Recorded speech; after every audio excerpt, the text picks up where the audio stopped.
لگتا تھا پورا شہر ان سے روٹھ گیا ہے۔ غیر تو غیر اپنے بھی دیکھ کر رخ پھیر لیتے تھے، بیویوں کو بھی ان سے علیحدہ رہنے کا حکم آ گیا تھا۔ زمین اتنی وسیع ہونے کے بعد بھی ان پر تنگ ہو گئی تھی، سانسوں کی ڈوری تھی کہ ٹوٹی جا رہی تھی۔ تو پھر انہوں نے توبہ کے لیے اپنے رب کی طرف رجوع کیا۔ یہ 3 صحابہ کعب بن مالک، مرارہ بن ربیع اور ہلال بن امیہ تھے۔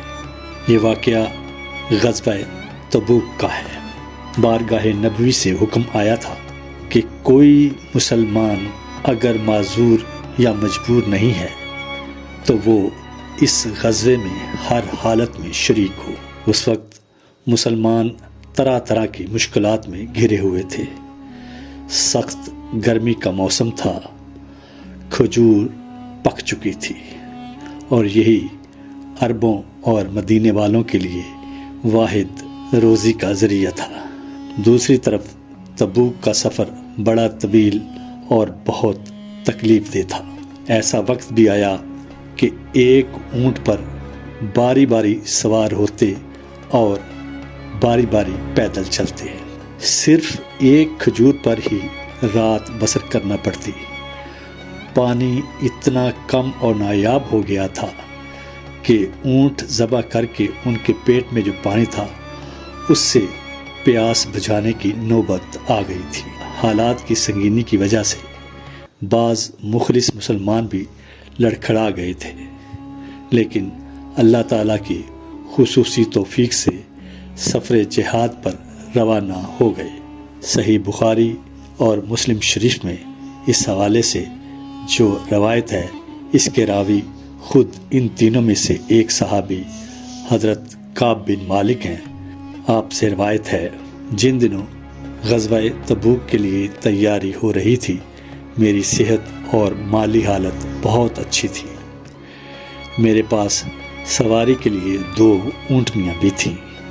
اس سے قبل کبھی میرے پاس سواری کے لیے 2 جانور جمع نہیں ہوئے تھے۔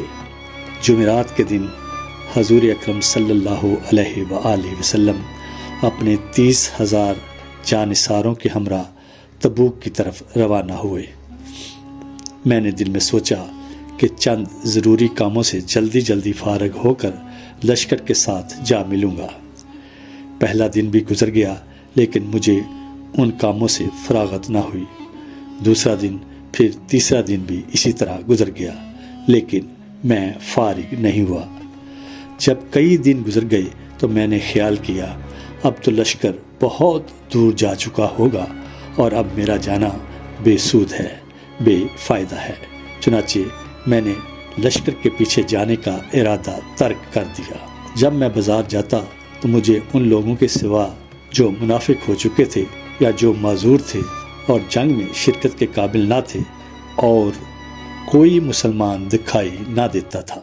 مجھے اپنی بد نصیبی پر بڑا دکھ ہوتا تھا۔ ایک بار خیال آیا بھی کہ اگرچہ بہت دیر ہو گئی، بہت تاخیر ہو گئی، پھر بھی چلا جاتا ہوں۔ کاش میں ایسا کر لیتا، لیکن میں ایسا نہ کر سکا۔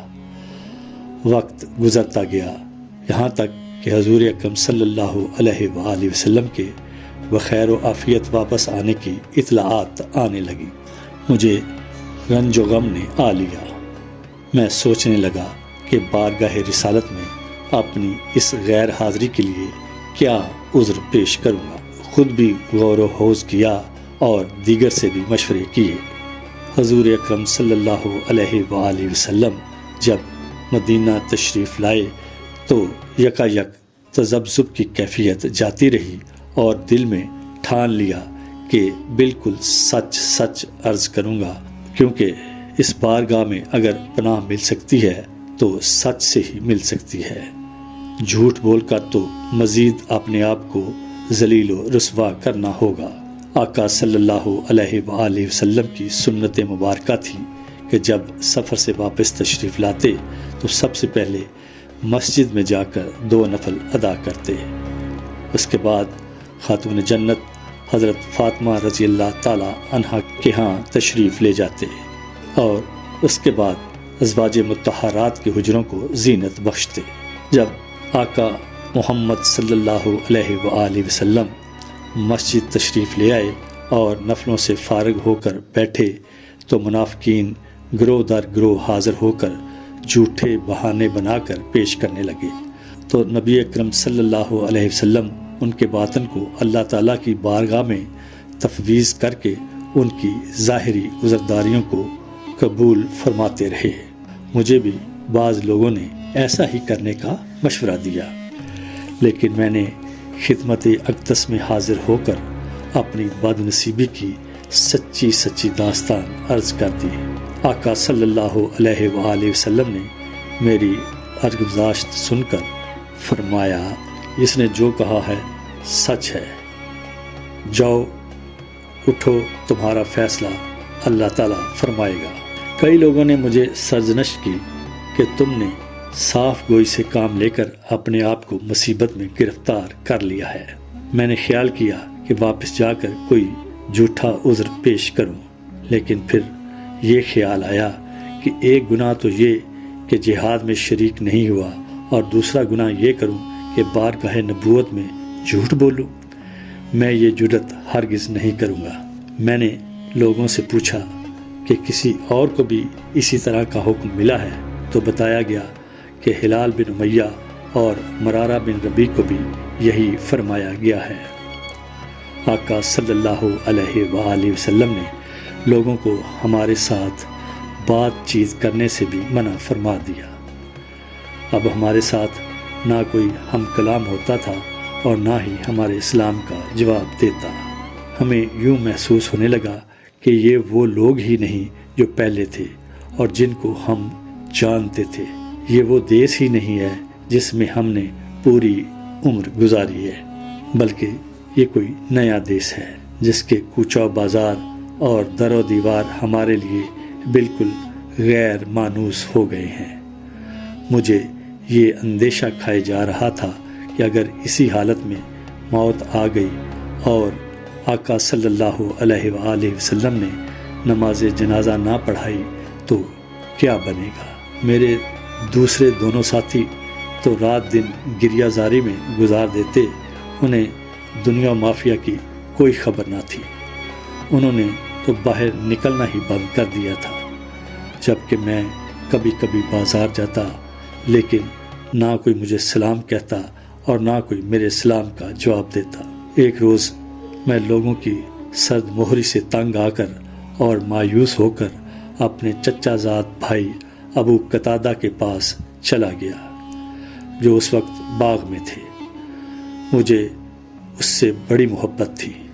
میں نے سلام کیا تو اس نے کوئی جواب نہ دیا۔ میں نے کہا، اے بھائی، کیا تمہیں علم نہیں کہ میں اللہ اور اس کے رسول سے محبت کرتا ہوں؟ وہ چپ رہا۔ میں نے 3 مرتبہ یہ جملہ دہرایا، وہ بولا تک نہیں۔ آخر چوتھی بار جب میں نے اسے یہی بات کہی تو اس نے صرف اتنا کہا، اللہ تعالیٰ اور اس کا رسول بہتر جانتے ہیں۔ اس وقت بے اختیار میرے آنسو بہہ نکلے اور میں وہاں سے شکستہ دل واپس چلا آیا۔ میں بازار سے گزر رہا تھا کہ شاہ غسان کا ایک ایلچی مجھے تلاش کر رہا تھا۔ لوگوں نے اشارے سے اسے میری طرف متوجہ کیا کہ یہ کعب ہے جسے تم تلاش کر رہے ہو۔ وہ میرے قریب آیا اور مجھے اپنے بادشاہ کا خط دیا۔ بادشاہ نے خط میں مجھے لکھا کہ ہم نے سنا ہے کہ تیرے صاحب نے تجھ پر بہت جفا کی ہے اور تیرے ساتھ ناروا سلوک کیا جا رہا ہے۔ تو ایسا نہیں کہ تیری توہین کی جائے، تو میرے پاس آ جا، دیکھ میں کس طرح تیری عزت افزائی اور قدردانی کرتا ہوں۔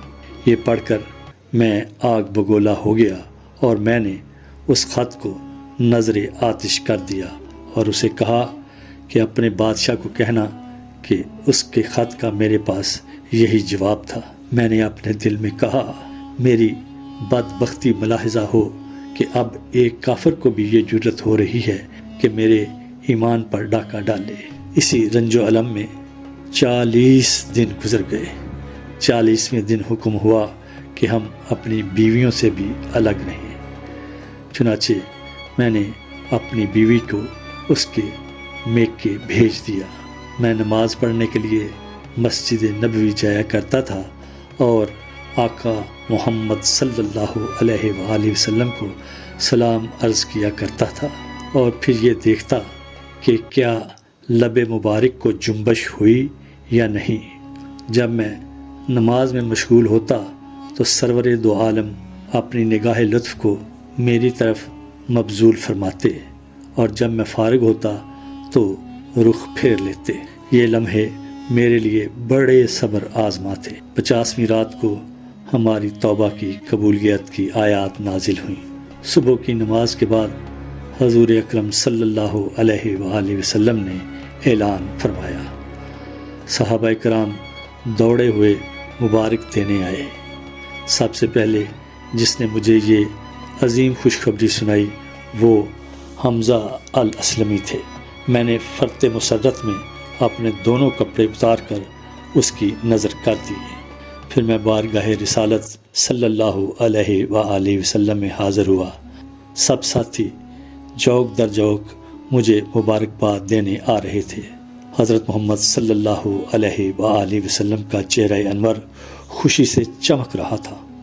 مجھے دیکھا تو فرمایا، جب سے تیری ماں نے تجھے جنا ہے یہ تیری زندگی کا بہترین دن ہے، مبارک ہو۔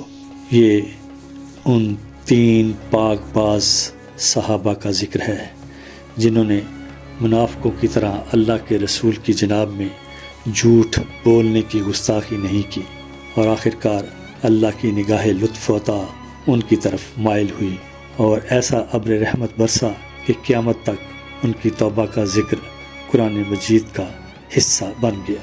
یہ 3 صحابہ کعب بن مالک، مرارہ بن ربیع اور ہلال بن امیہ تھے۔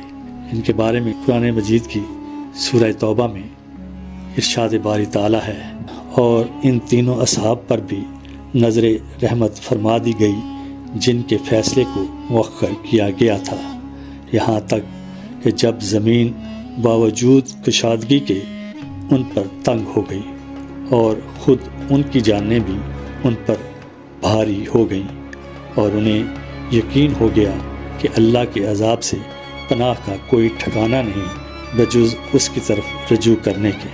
تب اللہ ان پر لطف و کرم سے مائل ہوا تاکہ وہ بھی توبہ و رجوع پر قائم رہیں۔